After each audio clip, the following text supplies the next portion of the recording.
PUC, May 26, 2022. It's 6:40 p.m. All commissioners are present this evening with the exception of Mrs. Brooks and Mr. Pangilinan.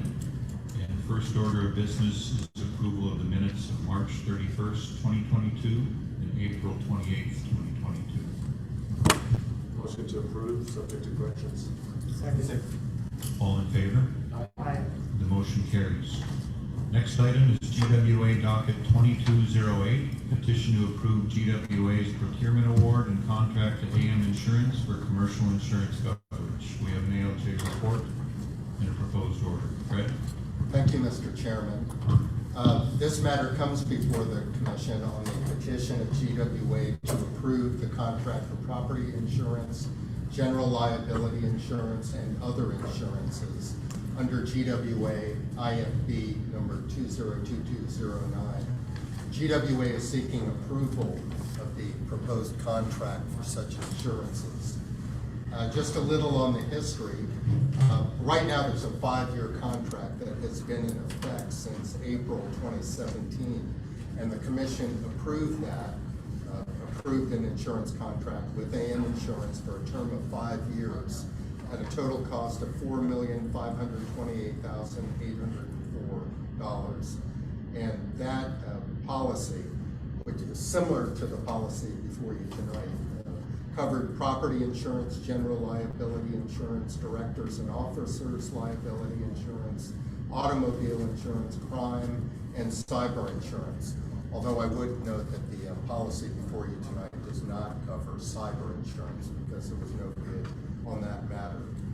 You will recall earlier this year in February, GWA had petitioned the PUC to issue an invitation for bids for these insurance policies.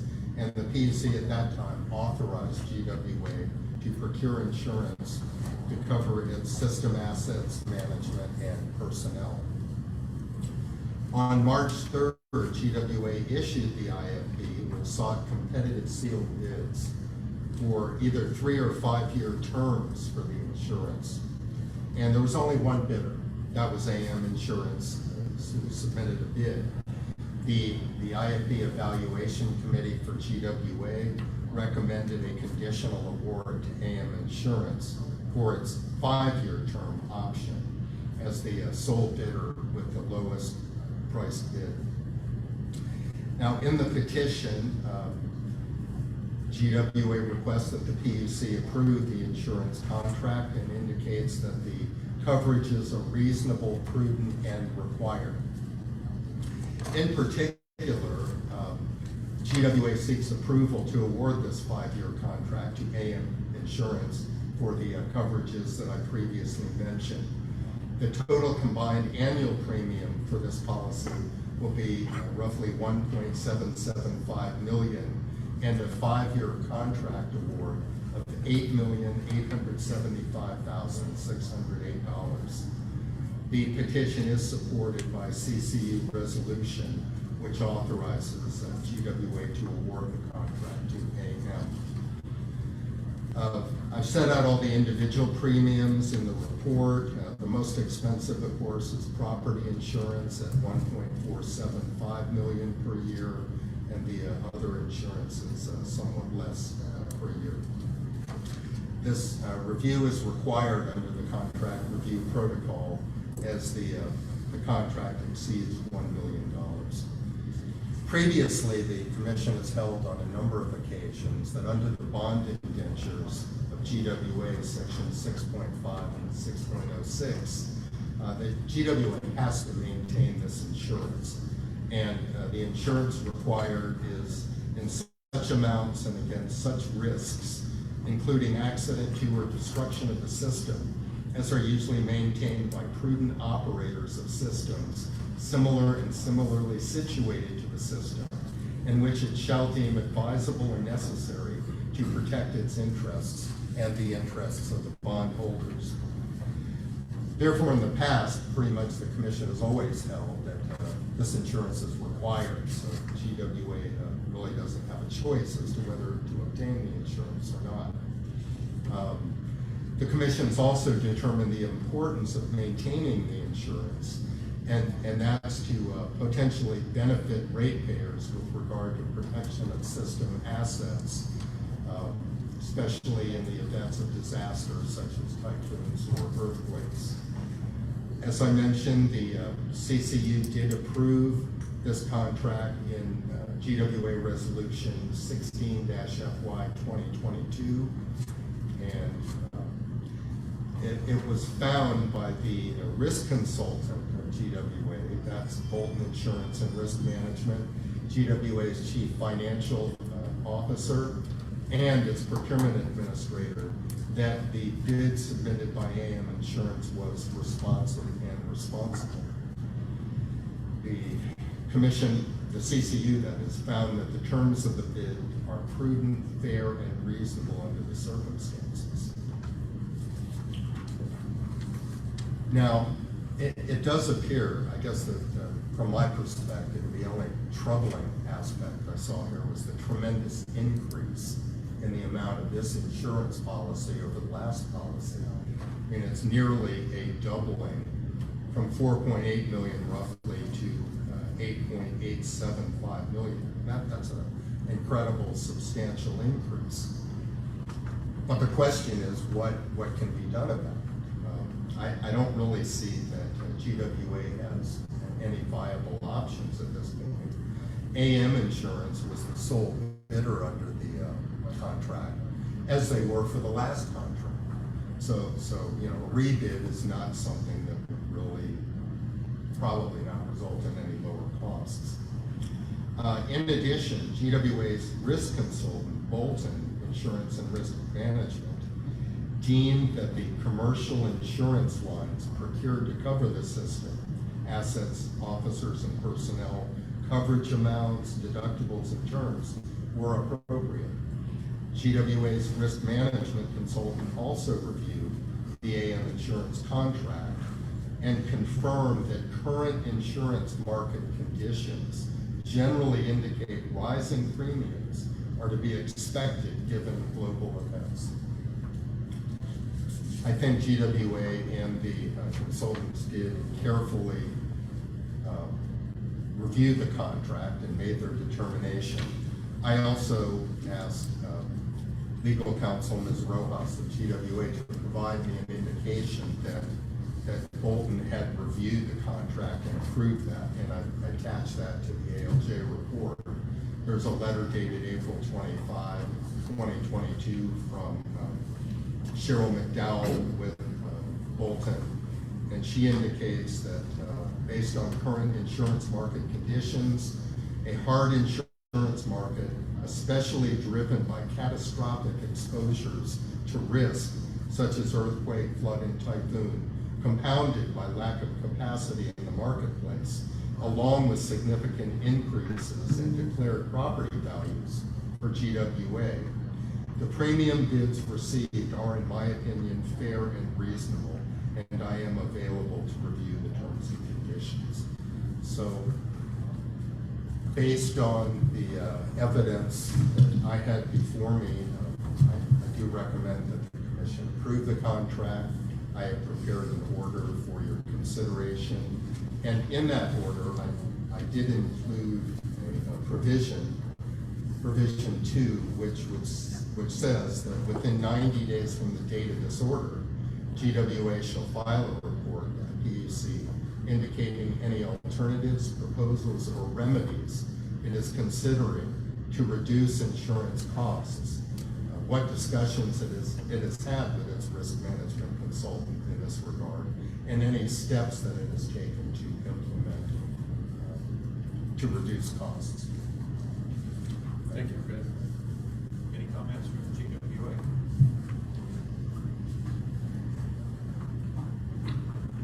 Good evening.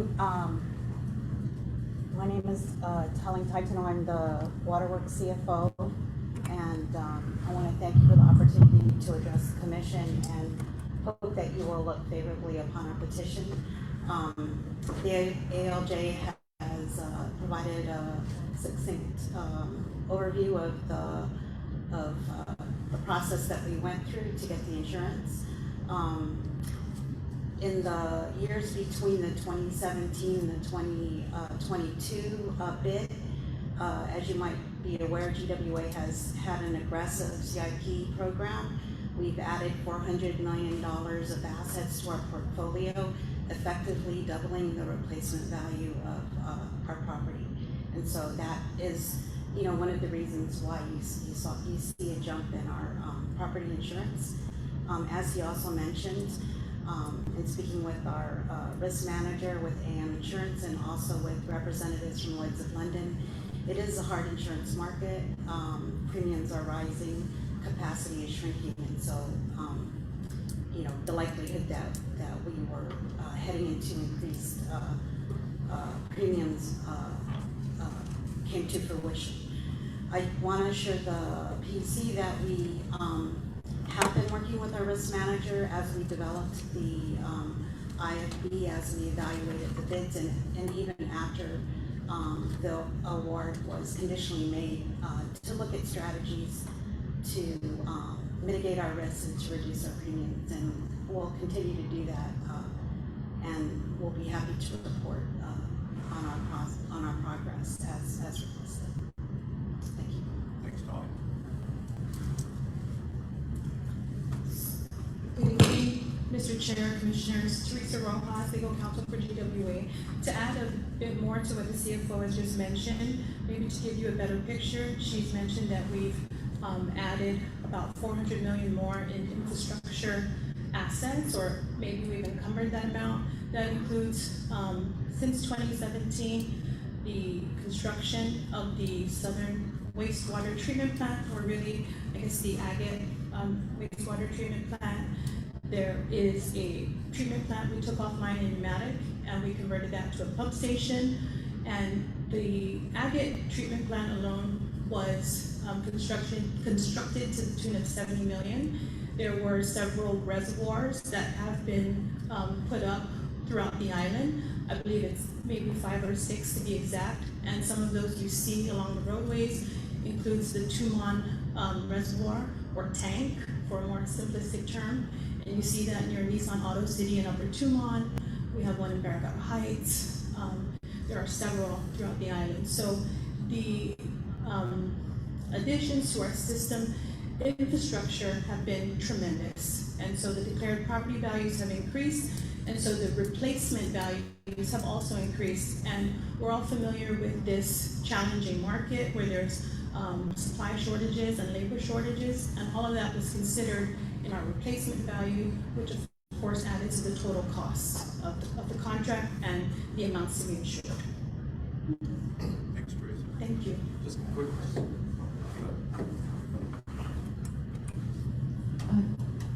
What's GWA's plan since you couldn't secure cyber liability insurance? What's the plan? Are you going to seek that again? And it's another bid, or? So we did talk to the insurance, to AM, about the reason why we didn't get cyber insurance, and have received some feedback. So we have already started the process to adopt best practices and improve some of our authentication software. So we are going to be investing in that, and when we get to a point where we think we will be able to get insurance, we'll be going back.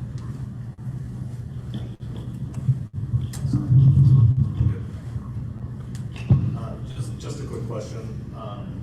What was when the insurance was running around 900 and about 4.8 million, a couple of years back prior to this double increase, what was the evaluation of GWA? Oh, the property? Yeah, property, or just total evaluation of the utility. You're it insuring was- the whole utility. Yeah, it was about 460 million, and it's now about 980. Oh, it's based on 980 now. Yeah.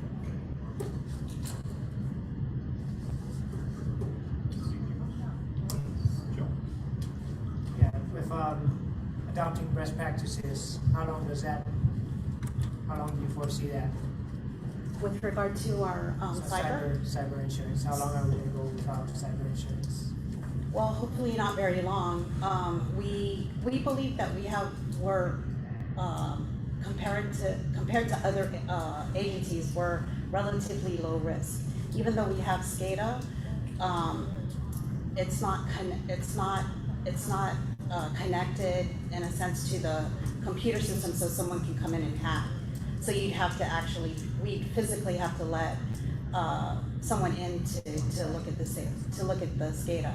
But we have had an assessment, and we have a grant application with DOI where we're asking for money so that we could hire someone to help us to develop those best practice SOPs, as well as purchase some of the software that's needed.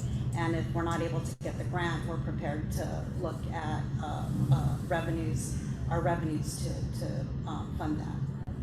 So what is your timeline? I hope within the year to be back out in the market.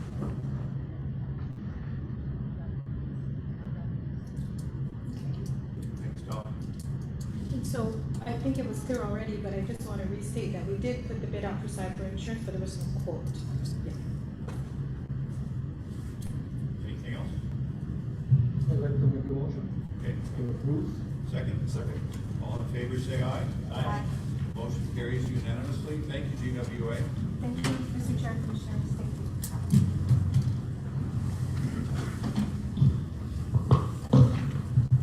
Next item is GPA docket 2208, petition for review and approval of GPA's integrated resource plan. We have a Denmark Energy Advisors Report, an ALJ report, and a proposed order. Fred? Thank you, Mr. Chairman. On January 28th, GPA filed its 2022 Integrated Resource Plan with the PUC for approval. And basically, that plan comes in 9 volumes. It's a very lengthy plan, which is really what we call a roadmap for what the GPA system will look like in the next 8 or 9 years or so. So it's really designed for GPA to explain to us, I suppose, and the public, as to what improvements it expects in the system, what steps it'll take to improve reliability. Looking at the GPA petition, GPA indicates that the focus of the IRP is how to achieve additional operational savings through efficiencies and to implement projects and programs to support achieving the 50% renewable portfolio standard, grid security, stability, and reliability, while also achieving reduction in greenhouse gas emissions.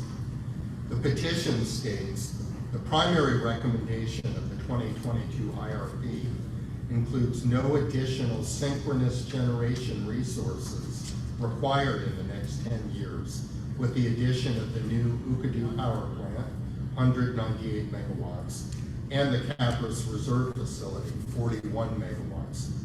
Procurement of renewable energy contracts with an annual 300,000 megawatt hours by 2025 and another 300,000 megawatt hours by 2029. Execute the portfolio of about 223 million in projects necessary to additional renewable integration with the grid, optimization of infrastructure to improve operations and reduce costs, to implement demand-side management programs and implement charging facilities for growth in electric vehicles. There's quite a lengthy portion of both the IRP and the Denmark Energy report on this that addresses the DSM program and electric vehicles, but I'm not really going to cover those to any great extent tonight. The CCU did approve a resolution authorizing the general manager to file the IRP with the PUC. And Denmark Consultants has also filed its review of the IRP. This report is just briefly going to describe some of the major findings of the Denmark report.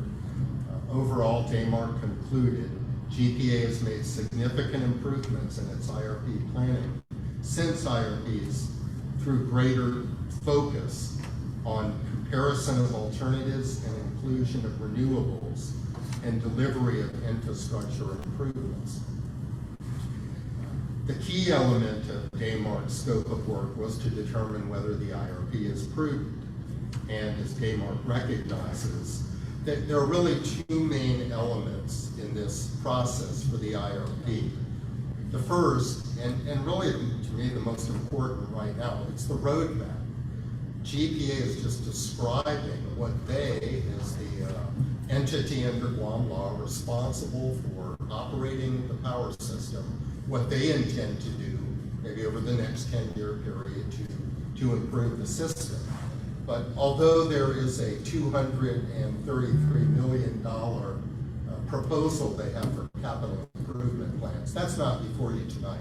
You're not by approving the IRP, for example, approving any of the projects under that 233 million.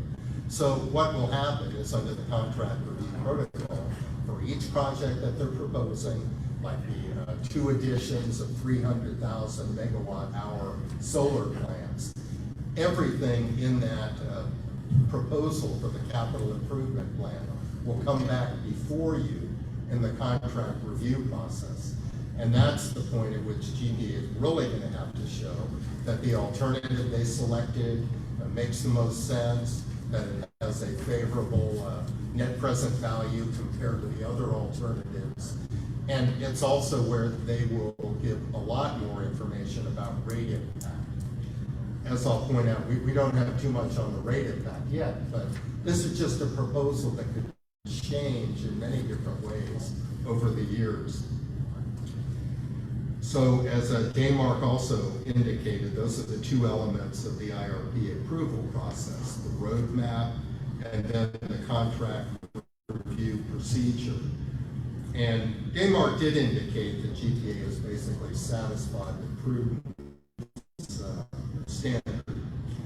DAMARC's review indicates that GPA's IRP incorporates robust engineering analyses that contribute to a broad set of alternate investments in the generation, transmission, and distribution areas of GPA's system.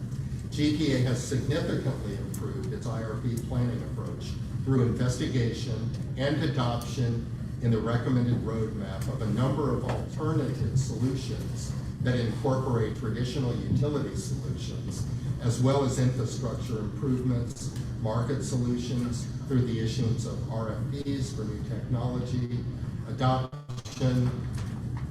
technology adoption, customer solutions through the adoption of load modifying pilots and renewable energy solutions.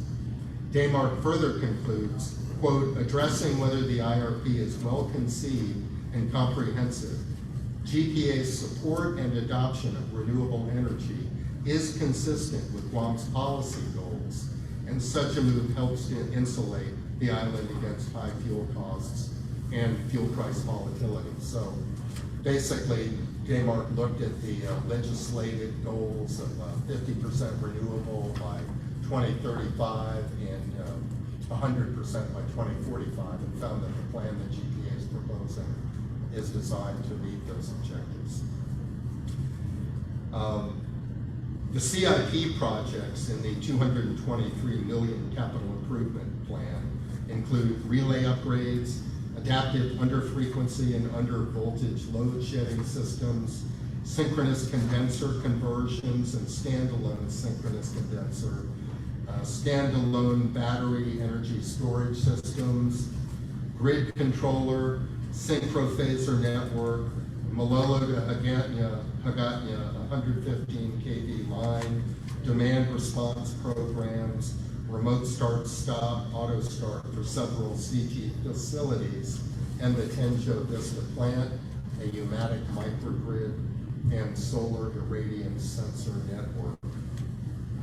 So the PUC is going to have a full opportunity to review each plan at the time that GPA decides specifically that they will implement those projects. every project exceeding the 1.5 million, which I think is most of them in that 233 million list, will come back before you. And Daymark pointed out the IRP right now doesn't really include much rate impact analysis, which is something that the commission is really interested in. That's the thing that primary thing probably that it has to know when these projects come back before the PUC. But that's not usually done at the roadmap stage. And when they file their petitions, we're also thinking that they will have to give us an overview of the plan and exactly what is the rate impact going to be in those following years. How much is it going to cost the ratepayers, and to what extent will that impact the ratepayers' bills?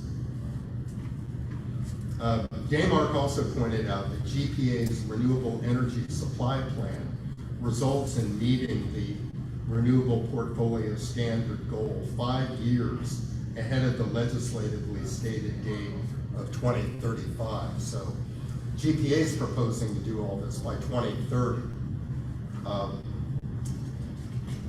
A question there that I had is, well, there are really two ways to look at it, and I think in the order that if the commission adopts it, it will ask GPA to consider this issue further.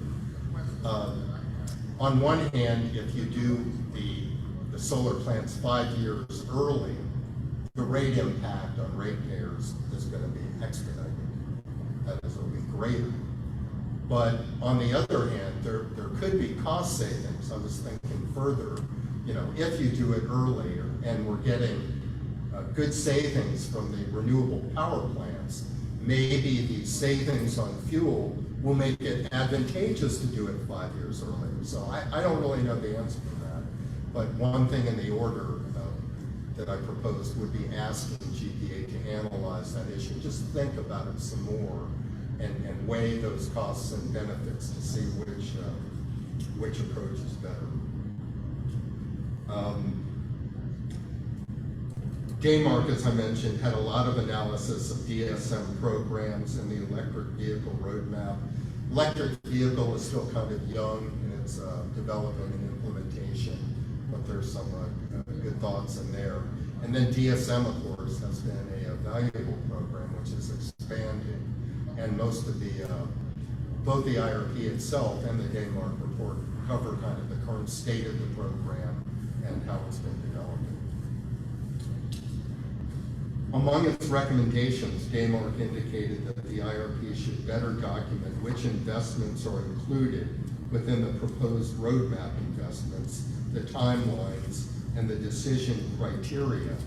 And I think that's correct. We'll certainly need more of those items when the individual projects come before the PUC. In other words, to decide why a specific project was selected to be done. For example, the 300,000 megawatt plants, the design, the criteria for those, the timelines, etc. And the decision criteria will, of course, have to be presented to the PUC at the time that GPA requests approval of the specific projects. And in GPA's defense, I think you would say the roadmap can always change. I know with the 2013, it evolved in a number of different ways. And initially, there was a big emphasis on the new power plant and LNG. And later on, that kind of shifted. So, these plans, they're plans. That's why it's a roadmap. It's not set in concrete or stone. And therefore, the real information on the project should come at a later stage. Daymark also suggested that GPA should more explicitly address whether the new 198 megawatt unit will meet the expectations of the renewable integration study, and how GPA will limit the impacts when such unit is out of service. And I'm sure GPA is already working on that and probably has a good idea of how they think that situation will be resolved. I know one change, of course, was the 41 reserve facility at Cabras, and Daymark may not have been fully aware of the progress on that. So I think that GPA has already done some work on that issue. And of course, as I mentioned, the rate impacts. Mark also mentioned that there will be a need for GPA to, again, present all the rate impacts to assist the commission in assessing the projects. Overall, both Mark and the administrative law judge recommend conditional approval of GPA's integrated resource plan, and a proposed order has been submitted for the consideration of the commissioners. Basically, the order covers some of the history of the IRP and what the IRP is designed to do. It talks about the dual process of roadmap and project approval. And it also indicates, of course, that at this time, the commission is not approving any specific price of any project. They're not approving the monetary aspect of any project. So in the ordering provisions, PUC would conditionally approve the IRP. GPA will continue to refine and update the IRP in accordance with the recommendations made. Annual rate impacts we mentioned already. Integration of solutions showing net present value of alternatives. The new Ukadu plant and how it will meet the expectations. And as I also previously mentioned, again, possible alternative plans to delay the meeting of the 50% renewable from 2030 to 2035. And I don't have a firm opinion on that at this point. I think GPA will look at further evidence on what would be the benefits of doing it early, if there are some. Thank you. Thank you, Fred. John, any comments?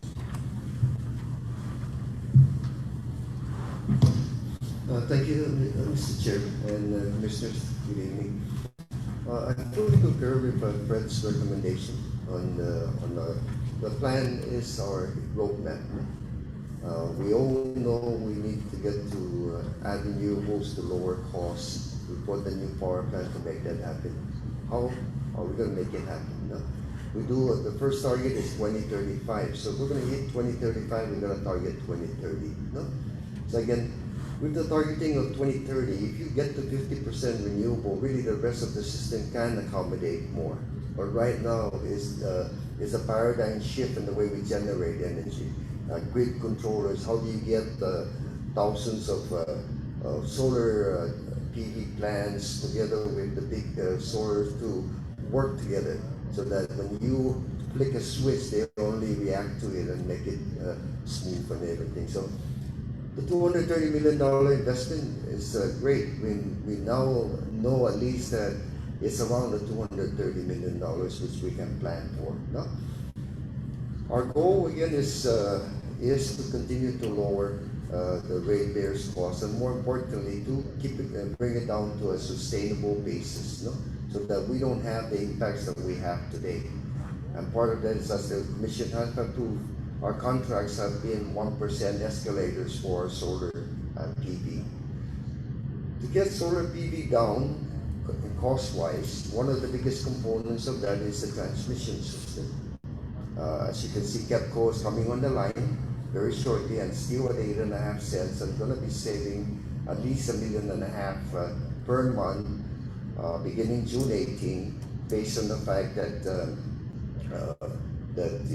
again, the transmission costs and everything weren't as high as our other solar PV that is having their challenges at this point. I'm still trying to work that out with them. No? But again, you will see in the $230 million, 115 kV loop around the island. So that way you don't have, right now if you have a solar plant here, they have to come into the substation. They also have to update the lines going both directions. So one line trip, you don't burn out the other line going the other direction.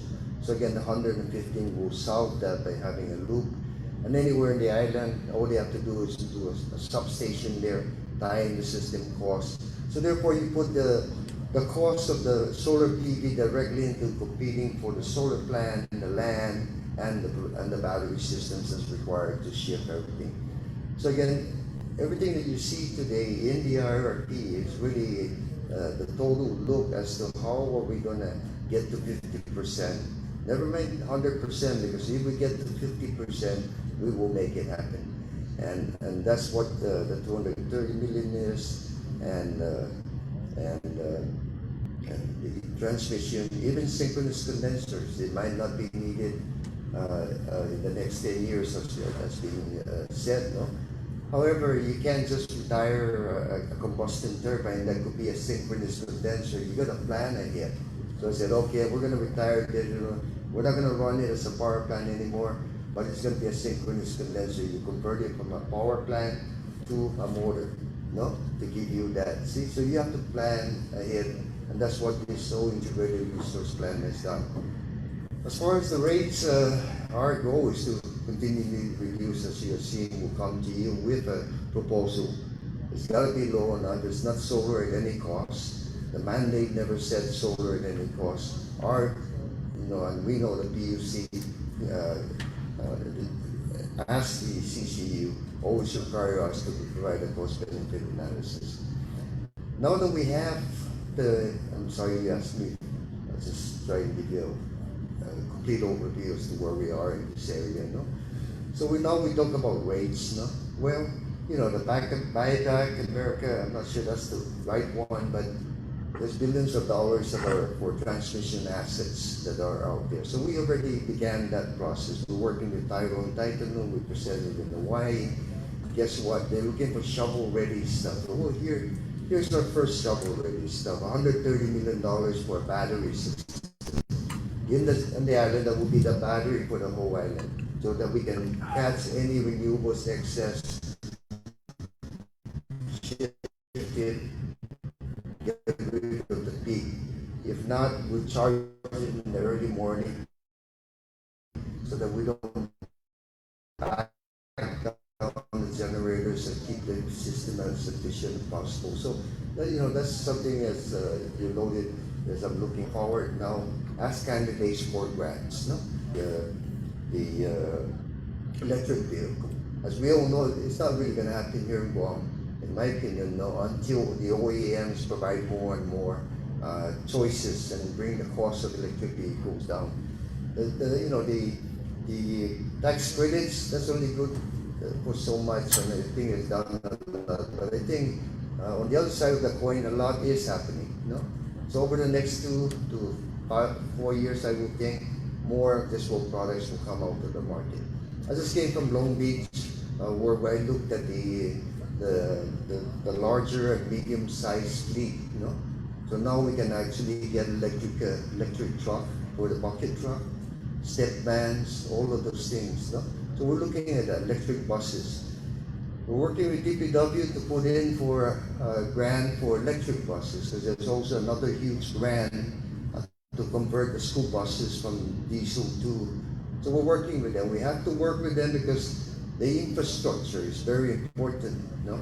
You can have DPW, for example, have 70 buses. They go and deliver everybody, then come home and then charge everything. So that when they charge everything, the demand on the system goes like this.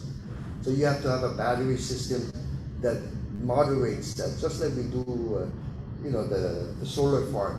They generate like this and they drop down like this. So you have a battery system like the 16 megawatt up there that coordinates and keeps that demand down and manageable the system. So we are working with DPW. We might take the lead, or we're jointly to apply for that grant for buses. In addition, we have to plan our infrastructure update. So at some point we're going to engage and have a study done to see how best we're going to go forward with this.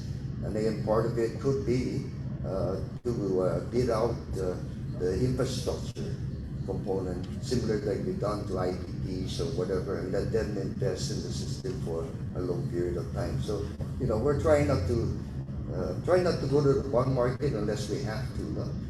Trying not to get GPA into a situation where We take on new additional work that really the industry can do better. No?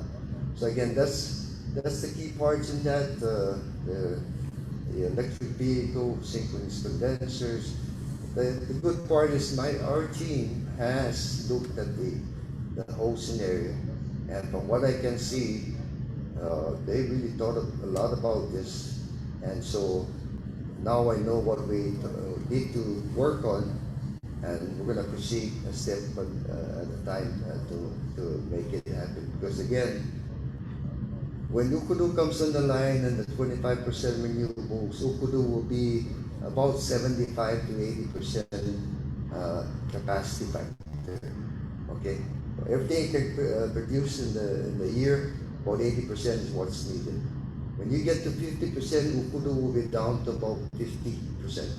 So you keep backing off, right? The scenario.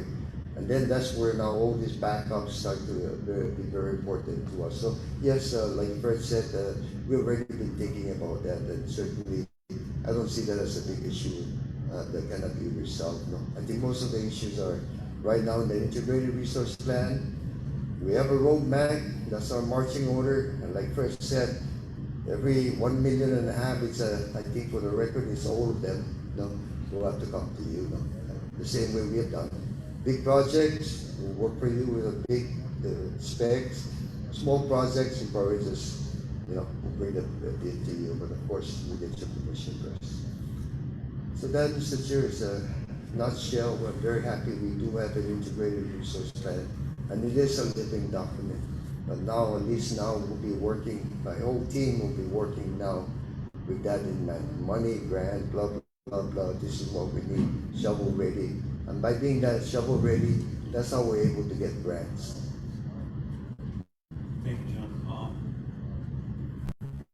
What kind of plan do we have in place when some of these solar panels have met their life expectancy and the lithium batteries? How are they going to be disposed of? Well, right now that's not our problem. Right now that's the problem of the IPP, right? Because that's fully. And again, that's why we all agree, I believe, that we haven't gone out to put in our own integrated. We can get land, we can put this in, we can run it, but there's still some unknowns and there's still risks that we are fully not, got our hands on. So down the road, I think that Mr. Pete has already, mentioned this a long time about us building is cheaper and all of that. And I agree, So it's just a matter of time until we get confident enough. Insurance, we haven't had a major typhoon come in here and see what it could do. So once we get our handle on that, then perhaps that might be that will be the most cost effective. But right now, it'll continue to be an IPP. So the way we do that now is that we upgrade the integrated resource plan. We to go to 50%, we need 400 megawatts of new capacity. And again, that's what we call phase 4.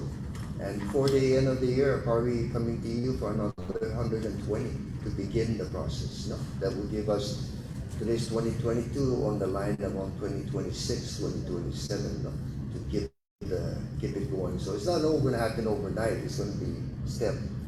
So then once you start stepping it out, then at some point this is retiring. Then you either buy your own or you again contract out for more. So it's a constant change in the thing, because we don't have any firm power, renewables. Waste to energy is still, up there. That's about 3% though, only of our energy. So other than that, trying to do hydro, all of these things, not going to happen. It's going to cost you more, in my opinion.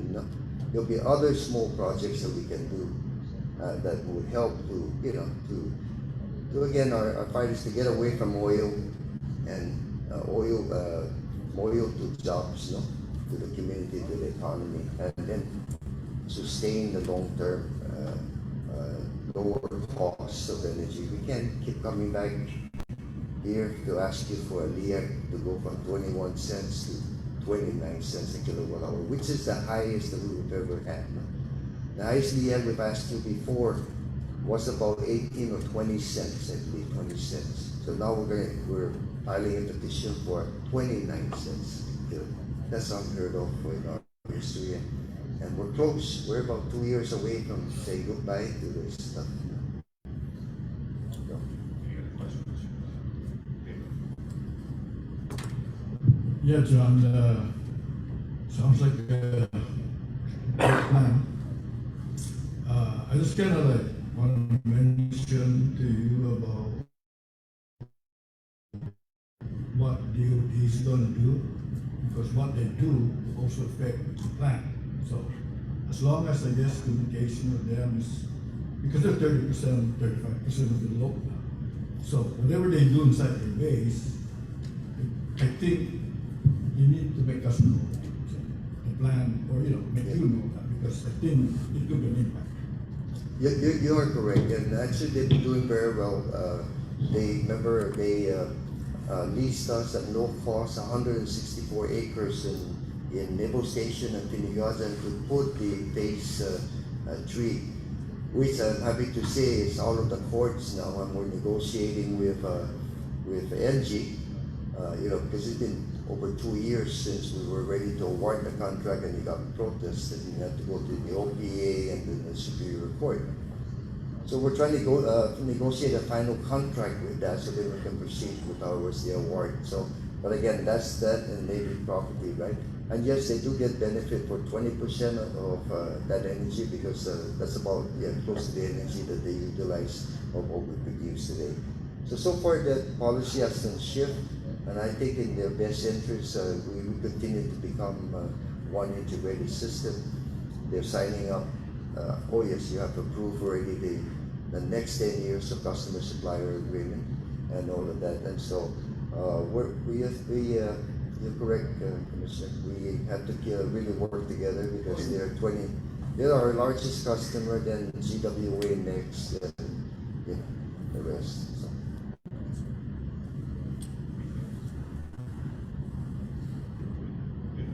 Let's make a motion to approve. Second. All in favor, say aye. Aye. Motion carries unanimous. Next item. GPA docket 2211. Petition requesting approval of the contract amendment for bulk storage fuel tanks inspection and refurbishment. We have an ALJ report and proposed order. With that. Thank you, Mr. Chairman. In this petition, GPA seeks approval to amend its professional services contract with TriStar Terminals Guam, which concerns GPA's bulk storage fuel tanks inspection and refurbishment construction project. As the Commission may recall, the fuel farm bulk storage facility was designed and built for this bulk fuel storage to distribute fuel to the baseload plants in order to meet the island's electrical needs. The tanks were constructed back in 1976 and basically have been in operation since that time. GPA is required by the US EPA to ensure that the tanks comply with certain federal regulatory requirements, and that this out-of-service inspection and refurbishment contract with TriStar was started back in December of 2019. Now this underlying contract involves the inspection as well as certain renovations to GPA's bulk storage fuel tanks 1934 and 1935 to prepare these tanks to receive ultra-low sulfur diesel fuel. And significantly, one of the provisions of this contract requires that a certified API 653 inspector assess the tank's overall conditions by performing this out-of-service tank integrity testing inspection, and that based on the technical recommendations of the API inspector, any significant defects would then be repaired and performed by TriStar, the contractor. In April of this year, TriStar submitted a change order for tank 1935 indicating that additional repairs were needed based on a February 14, 2022 report by Island Certs, which detailed certain findings and recommendations for tank 1935. And the work identified by this inspector includes repairs to the tank's bottom plates, shell plates, roof and appurtenances, and that such repairs are estimated to cost an additional $3.1 million. GBA has requested PUC approval of this change order and authorization for this expense, including a 20% contingency for other unforeseen work and circumstances, which it would fund by its own revenues. And once this project is completed, the tanks will be utilized to store this ultra-low sulfur diesel fuel to supply fuel to P789 as well as to the new power plant. As mentioned, this change order involves repairs to the roof, repairing weld defects on the plates, installing new roof railings, removing existing dilapidated and severely corroded manholes, and installing new manholes, replacing severely corroded covers, replacing missing lateral supports. It also involves repairs to the tank shell, such as repairing corroded weld defects, performing patch repair in certain through and through holes along certain girders. It also includes repairs to the tank's bottom plates, such as replacing 13 bottom plates completely, completing 397 patch repairs, and repairing about 245 weld defects, just to name a few. And the repairs also include work on the tank's foundation, such as applying a plinth seal around the tank periphery to prevent the water from entering the tank's bottom plates. And so based on this documentation, Mr. Chair, I found that the subject contract is reasonable and necessary in order to preserve use of this particular tank, and that TriStar's ongoing work would certainly extend the life of the fuel tanks and allow them to be safely and fully utilized by GPA. And so I recommended that the PUC approve the change order for a cost up to $3,140,489.35, subject of course to the regular PUC contingency allowable under its contract review. Thank you, Joe. Any comments, John? Just some short comments, Mr. Chair. My first project in GTA 75 was this tanks. Was not in them, no? So near as old as I am, no?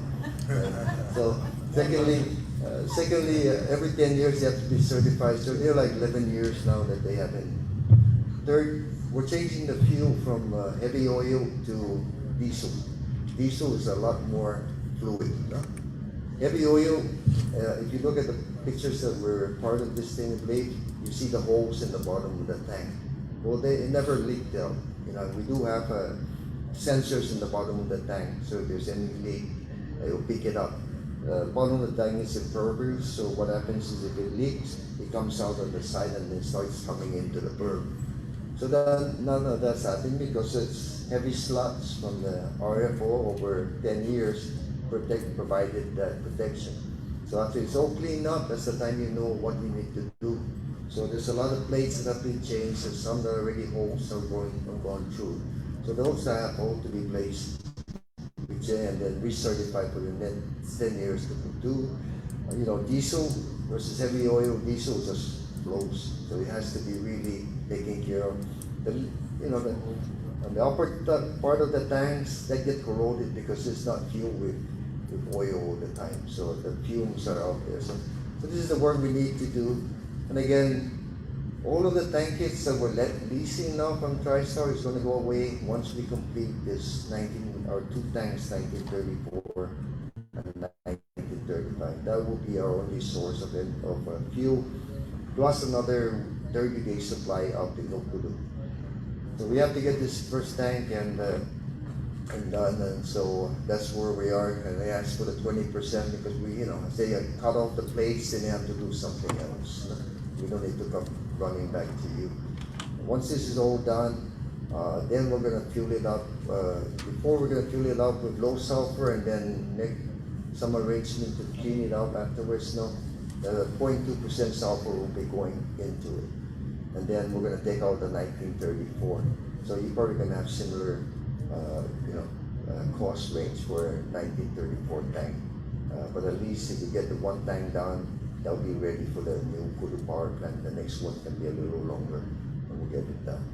But again, this alleviates all the rentals. I think we rent for $6 million a year from TriStar today. So once these two tanks are completed, almost all of that annual rentals will go away. Thank you, John. Any comments?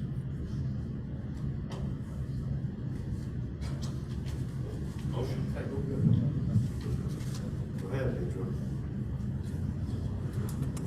Yeah, for a 50-year-old tank, that's pretty interesting.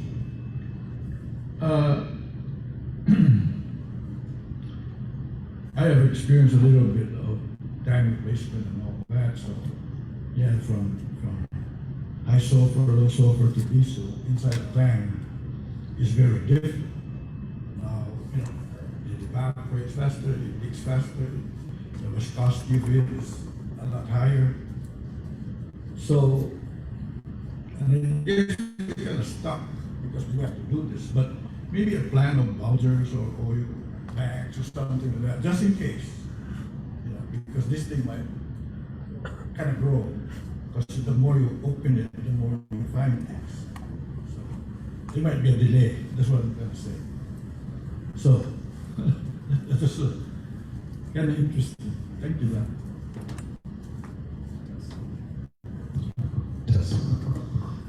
John, I just wanted to make a comment. Actually, I'm really glad to see GPA moving towards, bringing in those lease tanks into the fold within GPA. So this $3 million to repair one tank, and another $3 million to repair the other estimated. Is pretty much the $6 million that you're paying every year.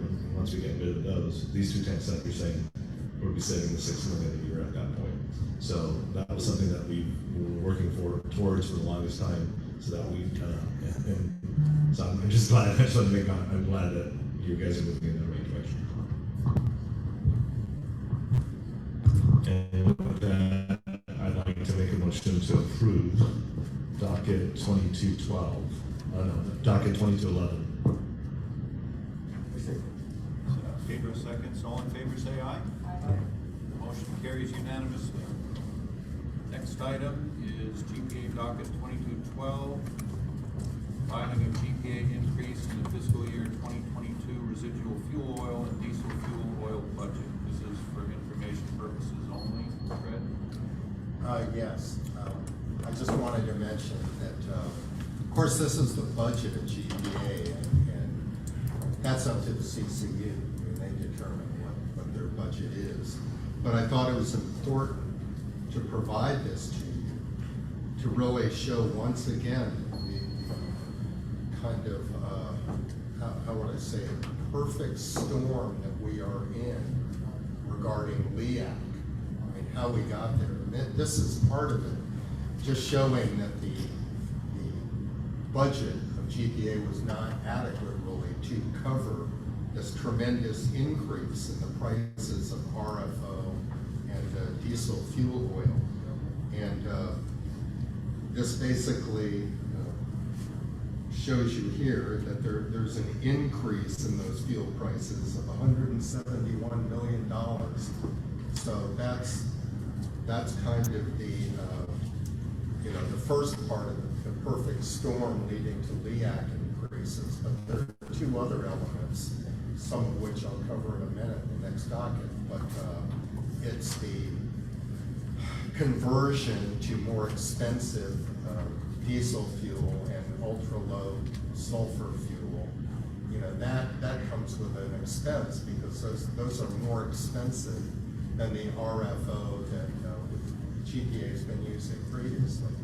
And the third aspect, of course, is the conversion process, the cappers plants and the heating plants. So really these three elements, this helps again to point out why the situation with LEAC is developing the way it is. Thanks, Fred. Next item, GPA docket 2213, petition to approve contract amendment for residual fuel oil number 6 for base load generating plants. So we have an ALJ report and a proposed order. Fred. Thank you, Mr. Chairman. What is actually being requested of you here is really simple, and I can boil it down to a couple sentences. There's a 3-year contract right now for the residual fuel oil number 6 between GPA and Hyundai. It ends on August 31st, 2023. The contract allows 2 additional 1-year terms. So GPA and Hyundai have apparently agreed now that they already wish to exercise the additional year term for September 2023 to August 31, 2024. And there's one reason for that. GPA has been able to secure an agreement that the fixed premium price per metric ton, which is currently $79, will continue to be in effect for that 1-year extension. And I think GPA's real concern here is that without that, there's certainly a possibility that the fixed premium price could go up. So it's really a proactive action on GPA's part to maintain the low fixed premium price. But in this report, I've included a lot of other information, and that's really to show you also the effect of the change in fuels that are going to be used and that are being used. And this contract was originally approved by you in July 2020. There was a prior amendment. This is really the second amendment before you go on this contract. But in docket 2117, the PUC approved an amendment which basically authorized Hyundai to begin shipping ultra-low sulfur fuel oil to GPA January of this year. Why are they doing that? Well, they're doing that because of the consent decree where the US EPA has required GPA to substitute LSFO and high sulfur fuel oil to transition to the new ultra-low sulfur fuel oil. That's the 2% sulfur limit by December of this year. So you've already approved that. You've already approved that change in price.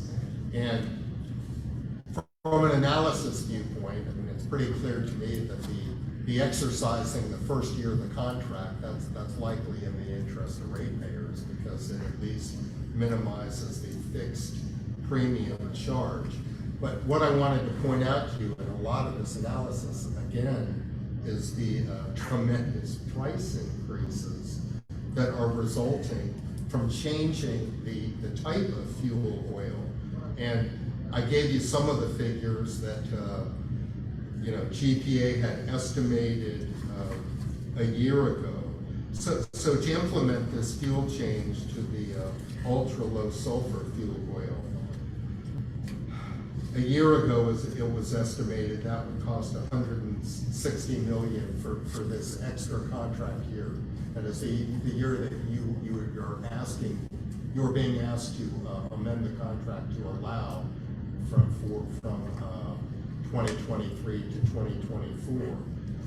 The prior price estimate was $160 million plus, but now the cost of changing to that low sulfur fuel, ultra low sulfur fuel, is $267 million. So it's gone up, over $100 million. I mean, this again is the perfect storm that I described earlier.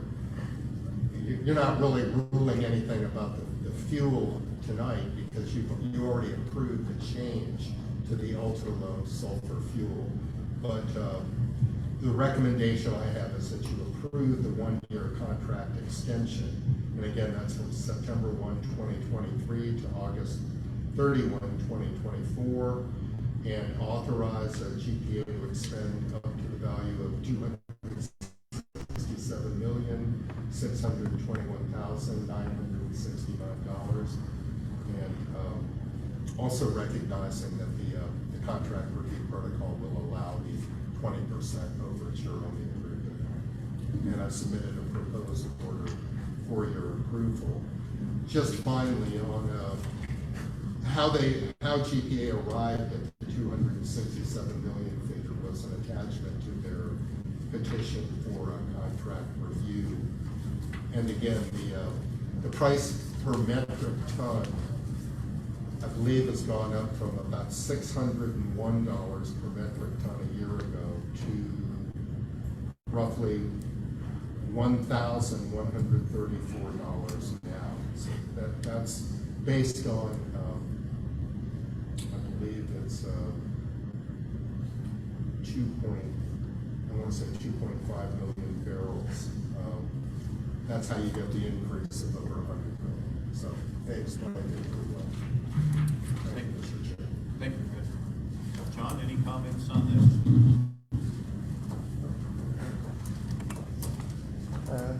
Not much, Mr. Chair. It's just that, again, this is just a pass-through that we have to do, right? Because, like to say, in January, the price of oil was averaging 80. Now, the price of oil is 127. That's why we have a petition before you. Again, because we don't, what do we call it? So this was just to be adjusted, just the budget. Thanks.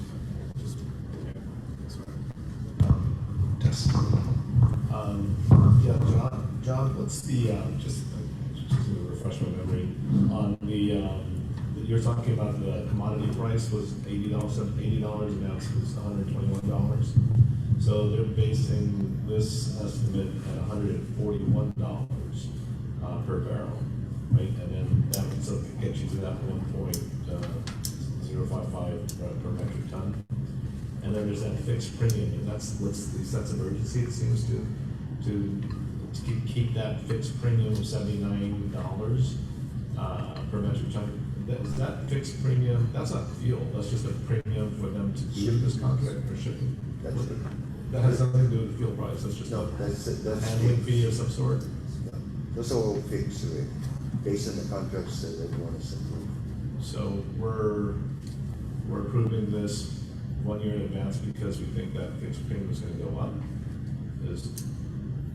No, I think, first of all, the contracts have all been approved by yourselves, right? The Hyundai contract actually being extended because, again, we're going to stop burning heavy oil, right, in 2024. Right. And so, therefore, the last year or two, that is, forget it was extended already or it's going to be extended, no? And then we're changing, we're no longer bringing in high sulfur oil. We stopped now. Remember what we presented, which is to go from 3 field, we have to go 5, now down to 1. So we stopped now bringing in high sulfur because by the end of the year, we have to burn 0.2 by December. So therefore, we're only bringing in low sulfur now until about September or October. Then we bring in the 0.2%. And then burn out the rest of the low sulfur by December. And then by January, that's all we have is the 0.2. So really, all those premiums are already fixed. And it's just all of this is that when the oil prices go up, the planogram, the benchmark goes up, and then the price of oil goes up. Right. Okay. So that fixed price of $79 you're basing that on that's the barrel price. Yeah. All the premiums like low sulfur is, I believe, metric ton. Per metric ton. Okay. I like to say, in my mind, I usually use barrels. The CFO likes to use per metric ton, but per barrel, that's like $19 a barrel for low sulfur. And then even the new ultra low sulfur diesel is lower actually than that now, the new product that we're bringing in. So this extra $267 million to purchase to extend it, is that based on the $141 per barrel that that you're listed here on the Joe report. When Yeah. the current price is only 120. Yes, we you project- already, the commission already approved the change to the fuel. I was trying just to give you an idea of the price and how it's increased over the last year, but you've already approved Correct. the use of the new fuel. Correct. So, but we're just talking about this extension. Yes, We're just- extension. whether we're gonna That's approve right. this What the extension or cost not. would be in the extension. Correct. So I'm just trying to wrap my head around, are we saying that the fuel it's $120 today, but you're listing it here as 141? Are we saying that we're, Better protection, the mortgage family protection over the next 6 months. That's what GPA had provided as the figure, but I think. I mean, just wondering if we're gonna bite The ourselves. 2% fuel is one of the. shoot more ourselves in the foot expensive. here by doing an extension now and fuel prices go down? No, I don't think so. That's not the way the market is. No, it could be Like more everything I read is up, but the point is we're not gonna spend, this is the budget, I'm sorry, my apologies, I was outside. This is just a change of the budget on the fuel oil, right? Okay. We're talking about. So that's really just dependent on what the market is. So if we project 140, no, and it's still 120 or 110, that's all we're gonna spend, no? So it's just a pass-through budget. So this extension of this contract for the third year, whatever the year is, the additional year, right, with Hyundai, are we locking ourselves into one more year? Oh, this is the Hyundai contract? But So this is the Hyundai contract. other Remember, the Hyundai contract is a 3-year plus a 2 one-year base, no? Right, and so we're. And there's nobody else that's gonna bid on this contract for us to go out because we're stopping RFO already. Right. So we have to negotiate with them or even the 0.2%, which I believe that the PUC has approved, no? So that what we're saying is that they're fixing those premiums and we're proceeding forward because again, this is the last leg of RFO. Okay. Pete, just to clarify one point, GPA's petition stated their rationale for exercising this option. What they said is that the ongoing regional conflict in Europe may lead to global fuel supply shortage and volatility of prices and may result in higher premium fees. That's the fixed premium fees we're talking about. So the In the future, due to increased cost in the price of the commodity, blending components to meet GPA's quality specification requirements and delivery charges. So it was a potential for the increase in the fixed premium fee that was cited. I'm just thinking that on the other side of the table is Hyundai, who's allowing this, or whoever it's under, right, who's allowing this extension to happen so early for them to exercise that extension is because they feel like maybe it's to their advantage Yes. to keep it at $79 because it Yes. might be less or might be more so. Exactly. So I'm wondering, are we locking ourselves into this, or is this just saying, is it just a budget, or are we going to spend what we need to spend based on what we're using and at current prices? So the only thing we're locking in is that $79, Yes. that premium fee for another year. Yes. Right, so, I'm just trying to figure out why they want to extend it so quickly as well. On the other hand, why does Hyundai want to do it? We know why we want to do it, why do they want to do it? Probably another year of business. Correct, so, or maybe might be advantageous to them too, I don't know. So, but I'm gonna channel my inner Commissioner Brooks and say it's clear as mud. Thank you. Anything else? Is there a motion? Motion to approve the GPA docket 2213. Second. Pedro seconds. All in favor? Aye. The motion passes unanimously. Next item is GPA docket 2214. Petition to approve the month-to-month extension for professional printing, mailing, and processing services. We have a PUC council report and a proposed ordinance. Anthony? Yes, so, Anybody hear me here? How about now? Better? Okay. so, boy, where do I begin on this? So, this is the contract that GPA has to, basically, print out approximately 50,000 electric power bills every month, okay? And, so if you're getting a power bill, this is the contract that provides GPA with that capability monthly. Now, Now, originally for this contract, it began on April the 6th of 2016. It was a 5-year contract. It had a 1-year initial term with 4 one-year options to renew. Now, the initial contract's initial 1-year term expired. GPA has exercised all 4 of its 1-year options to renew. And GPA expended a total amount of about $1.42 million on the contract over that 5-year period. Now, prior to the expiration of the contract's last 1-year obligation to renew, GPA did solicit for professional printing services in around December of 2020. However, GPA only received 1 bid in response to the IFB, and GPA had to issue a second IFB due to that bid not meeting the IFB specifications. As a result of the need to issue the second IFB and the expiration of the contract, GPA negotiated an 8-month extension of the contract, which the PUC approved back in July of 2021. And how time flies. That 8-month extension expires this month. So that was 8 months ago. Now, essentially, why originally 8 months ago, the PUC had authorized GPA to enter the 8-month extension or until it awarded the new contract, whichever came first. So the reason why GPA has not been able to award a new contract in that 8-month period. So essentially, GPA issued a second RFP, and on June the 7th of 2021, it received 3 offers, and they selected InfoSend as the most qualified offeror. What that means is that's one that GPA negotiates with first. If they can agree to contract terms and compensation, that's who we get the contract. Graphics Center, unfortunately, which is the contractor for this contract, was not the best qualified offeror. So they protested. GPA essentially denied the protest. Graphics Center then filed a procurement protest appeal with the OPA. And on March 22nd, the OPA actually sided with GPA.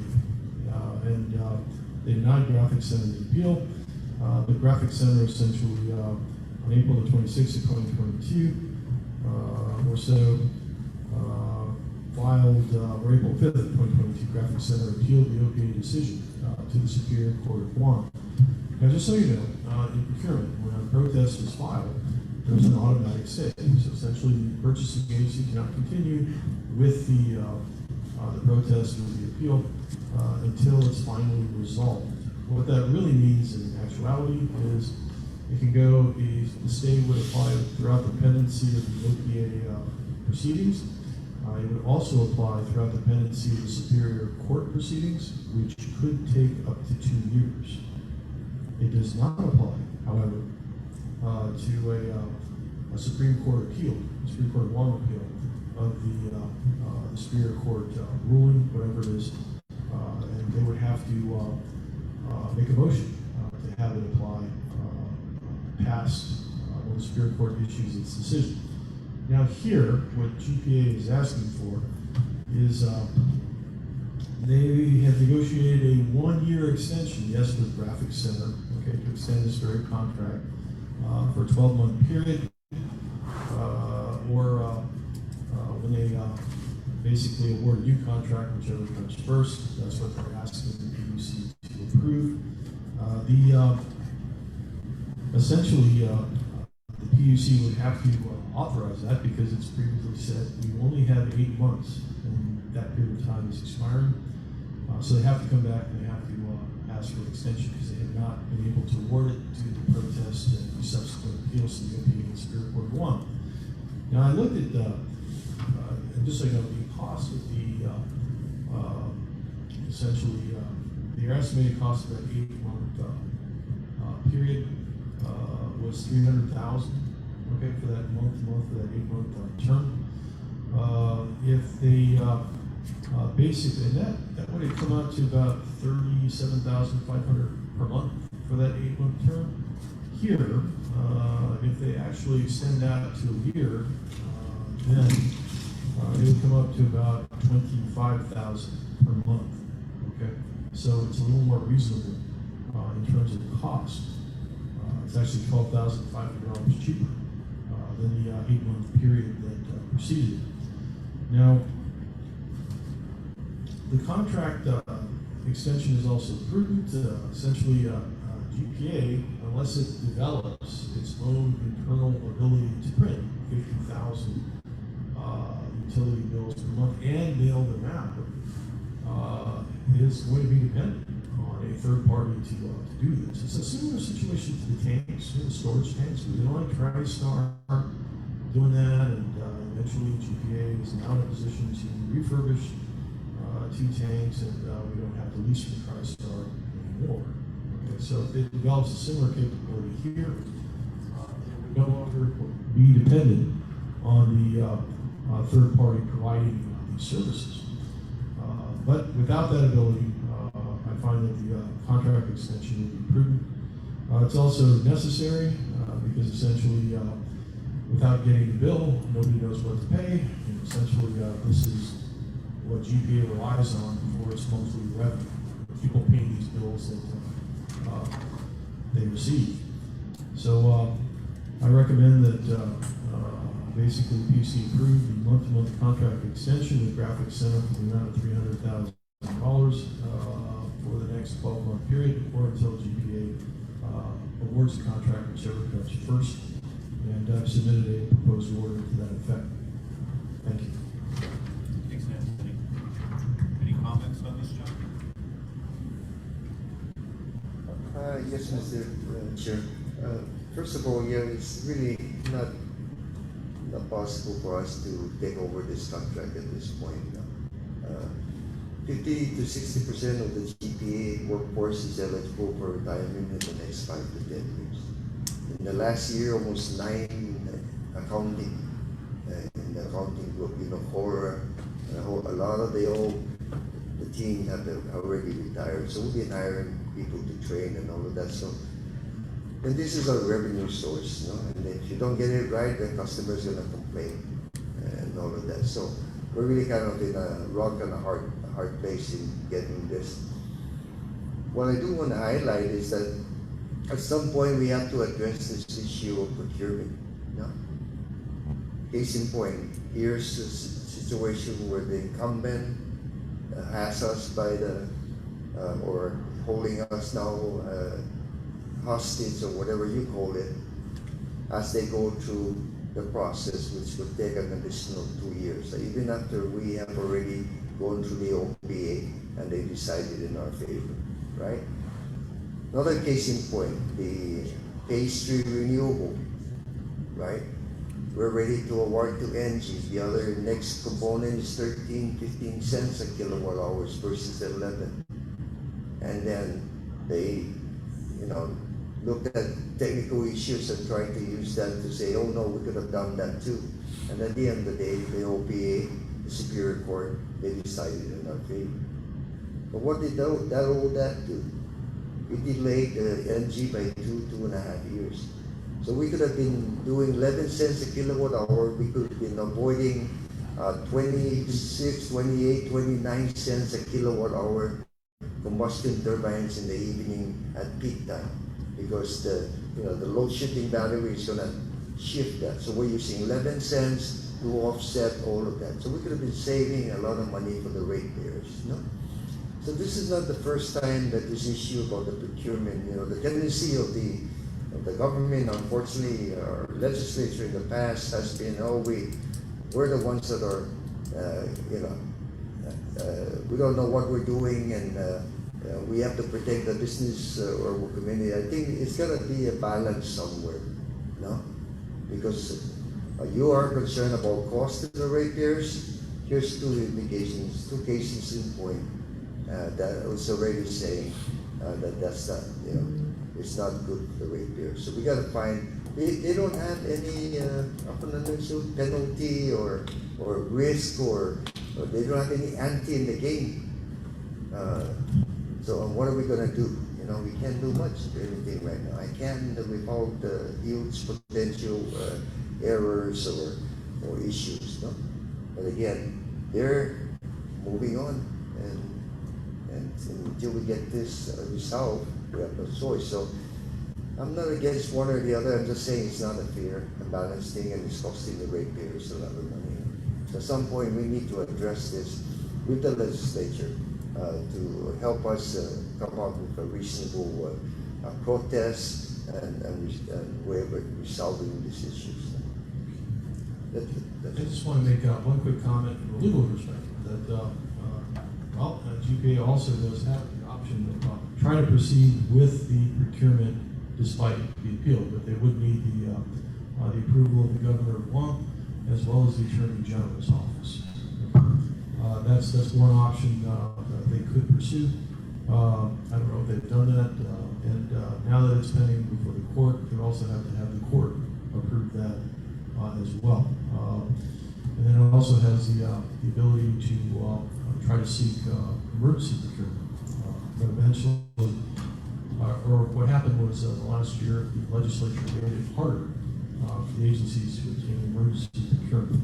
Okay? So there are some options that GPA can pursue, but it should also try to do that as well. Thank you. Hey, John, just a couple of questions on the current bid at $300,000 comes out to be $25,000 a month, and that was to extend it for a full year. At 50,000 bills, it's about 50 cents a bill. So on that, so two points there. The 50 cents, does that include the postage, the envelope, the printing? Did you just give them a digital file and they print it out for you and sort it and mail it? Yeah, that includes everything for that. You just have yeah, and so I would note that the reason we're anxious to proceed with the other bidder is it was the cost coming from California was less than half the price of this. That's what the next question was. So the current, Substantially different. Was like 25 cents per bill? Or less, yeah. They have an in-house, I mean, from our perspective, they were clearly a superior proponent. I mean, we would go local if we could, but when there's that difference, much of a difference in price, Right. you know, they have an in-house postal facility inside. You're gonna like the initial, the winner was you're gonna give them a digital file off island, mail Yeah. bills from off island. They mail it from California. Interesting. Okay. So, and then just to make a comment, I know within telecom, they've recently added like $2 to mail you a bill, or you can opt out and get it electronically, and you don't have to pay the $2. So it's kind of an incentive for them to go green as well as to cover some of that cost. Is there anything that GPA can do? Well, we do have electronic bills available, and they will make those available. Right. You know, for what us as well. Unfortunately, there are those that still like to receive their printed bill. I'm sure it's a fee. I'm sure we'd have to come to the PC if we wanted to charge additional for the printed one. It's almost like an incentive We disincentive. can consider that. The only thing is that from what we see, there's still the old Yeah, they're gonna want to print it. John Beneventi that wants to pay his bill, Right. get his receipt, and you know he wants to see that thing because for He wants to years. see the video of him walking and paying it. So we'll never really get, at least at this point, I don't see that going away, but that's a good point. We can add incentives so we can eliminate some of this, and then we'll take a look at the economics of, okay, we don't have to we send 1,000 less, there's some benefits to both. So we'll take a look at it. Right. Okay. Thank you. Anything else? Joe? Yeah, with InfoSend, their rate is a per bill rate, or is it a flat monthly rate? No, they're all per piece. Per piece. Okay. As in anything else. As we lower They're what they have some of the cost advantages too is because they have a postal facility within their Yeah. space.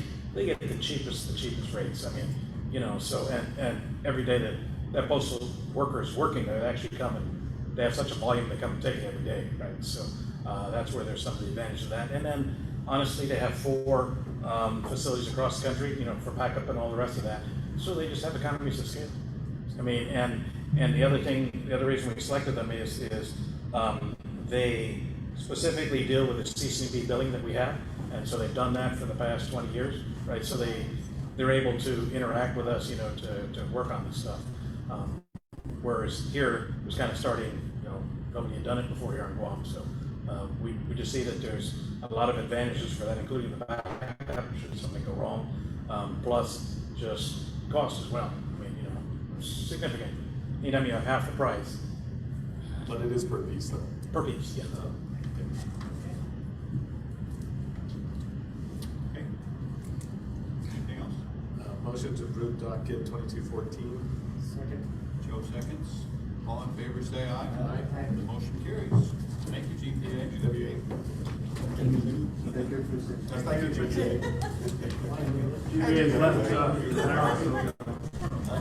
That was 2 hours. Okay, on to administrative matters. PUC meeting schedule. Fred. Okay, a couple of changes have occurred, so I know before we were talking about maybe we could take June off, but now in June, there are two events really that have to be taken care of. One is ALJ Alcantara is working on the scheduling for the GWA rate case, which will be a special meeting, I think probably the second week of June. We're looking now at the third week, yeah, June 26th. Miguel's offline. And June 26th. June, is it the 23rd or 26th?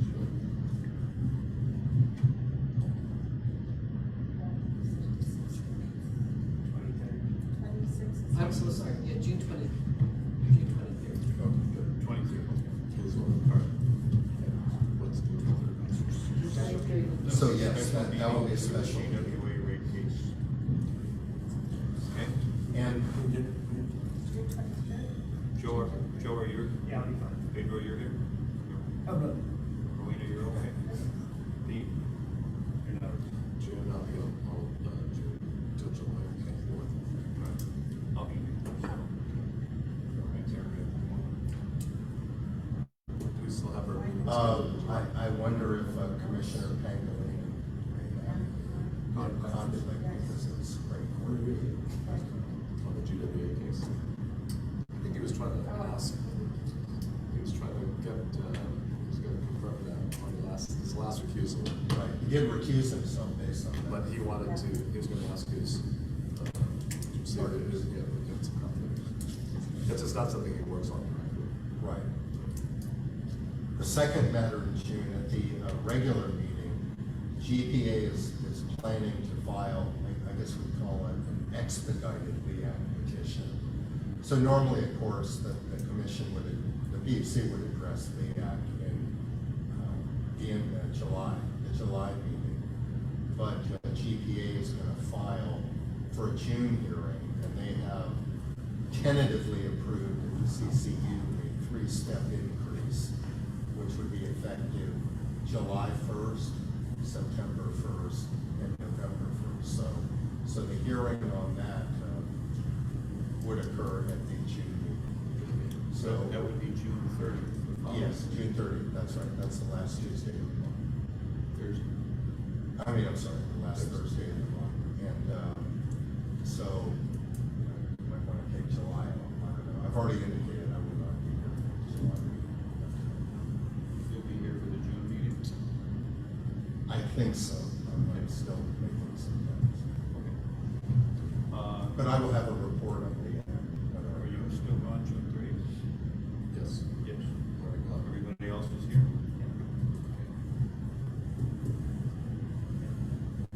So, by July, we still have a meeting in July.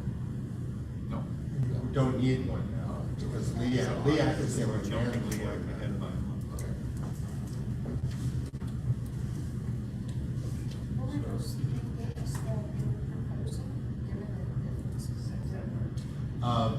July 1st, September 1st, and November 1st.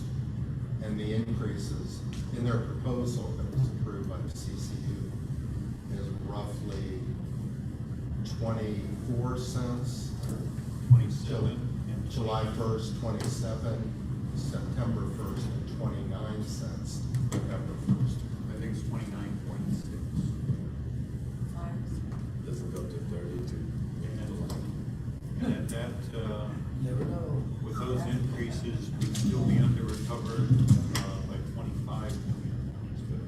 The original report, I remember that said, if it went up to 9 cents to 29 cents, then it would keep it at the 20 million. But 25 million. No, 20 million. But then by staggering this 3 cents, 3 cents, 3 cents, it's gonna be 25 at that time. So that's, Yeah, they that's the suggested difference. they went right to We 20. go straight at it, hit the, pull the Yeah. Band-Aid off, we're at 20 Yeah. million. But if we stagger it, we're incurring another 5 million. Okay. So we're set on the meeting schedule, June 23rd for the GWA rate case and June 30th for the LEAC and the regular meeting. And then July off. July off. Right. And one more item, fiscal year 2021 Citizen Center report. Do you have any update or? Yes, I actually tried to revise it. Based on- It kind of looked like a reading on that first one that you guys have in the book, your library. So I kind of revised it a little bit. Yeah, so that maybe I could send it to Doris and she could put her input. Because she's actually trying to seek graphic services to take care of the CCR. So it's pretty much still a 4-page.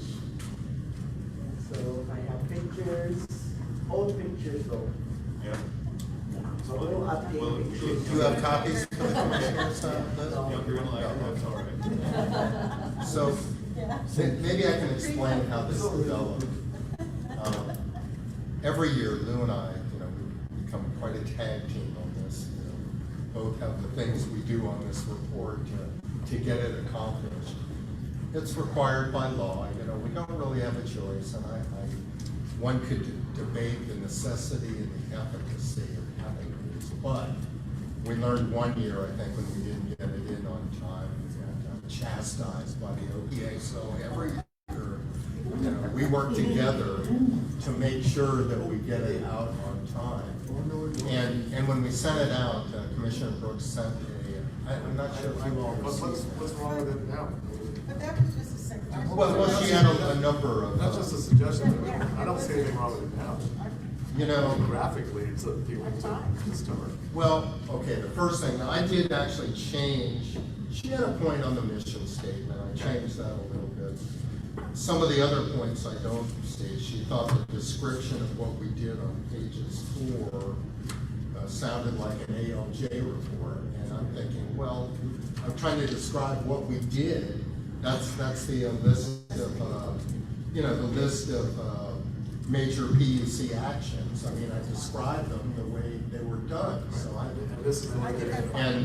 and Commissioner Brooks pointed out that Lou and I are not graphic artists, we're designers, which we are, but I don't know, we're a really small entity. And if we send it out and want to pay $10,000 to graphic artists, We don't want to incur any additional I cost. think Lou does a great job with the pictures and the format. It's So unnecessary we expenses. can just try to improve it ourselves, Lou. I think what you have is probably good, and we can proceed ahead if the commissioners approve. Yes. Proceed ahead. It's already And fine. your mission statement, if you want to make it sure, just do the first thing. Previously seeks to set rates for ratepayers and adjustments. See, I like to include the other though, And because put the definitions, put that under, that's fine.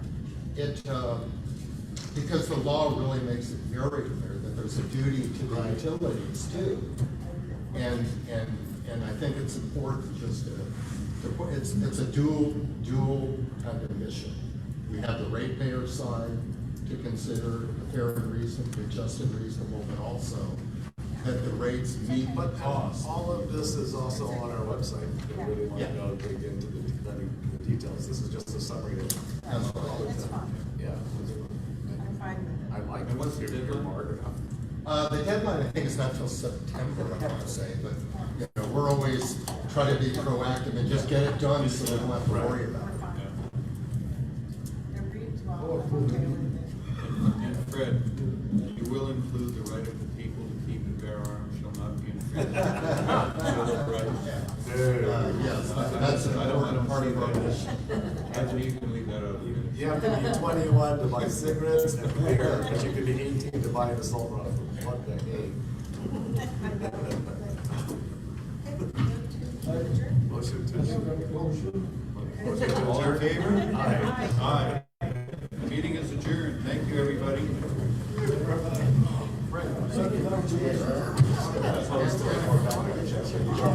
Fred.